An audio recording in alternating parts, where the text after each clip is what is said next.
இந்த மனித சங்கிலி போராட்டம் தற்போது நடைபெற்றுக் கொண்டிருக்கிறது. அன்பிற்குரியவர்களே, இந்த ஆட்சிக்கு எதிரான மனநிலை தமிழகமெங்கும் பெருவாரியாக இருந்து கொண்டிருக்கிறது.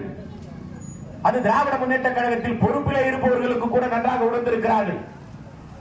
அவர்களுடைய ஒரே பலம் இந்த ஆட்சிக்கு எதிரான மக்கள் மனநிலையோடு இருந்து கொண்டிருக்கிறார்கள்.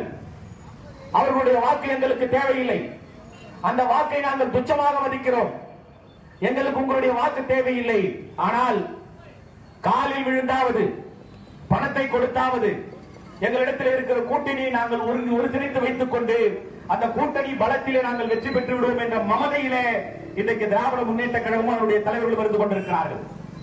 ஆனால் அதற்கும் முடிவு கட்டக்கூடிய நாள் வெகு தொலைவில் இல்லை என்பதை இந்த மனித சங்கிலி போராட்டம் கட்டியம் கூறுகின்ற விதமாக கண்ணமங்கலத்தில் இருந்து தொடங்க வேண்டும் என்று நான் கேட்டுக்கொள்கிறேன். என் அன்பிற்குரியவர்களே, இந்த ஆட்சி உடனடியாக முடிவு